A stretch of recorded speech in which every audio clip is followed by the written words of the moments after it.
Ni siku ambayo watu wengi hupenda mizaha na utani. Siku ya kwanza ya mwezi wa Aprili. Siku ya wajinga duniani. Lakini je, unajua asili ya siku hii?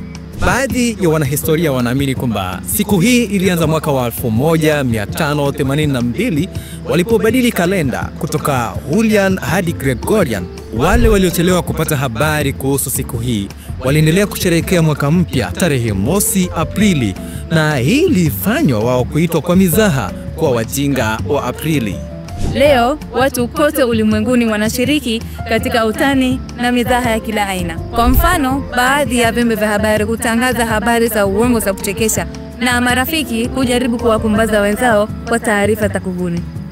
Hata hivyo, mizaha ya siku hii inapaswa kuwa ya kufurahisha na isiyoumiza au kueneza habari za uongo zinazoweza kusababisha taharuki na madhara. Furahia siku ya ujinga kwa utani mzuri, na kumbuka kuwa makini na taarifa unazopokea leo. Usikubali kuwa miongoni mwa wajinga wa Aprili.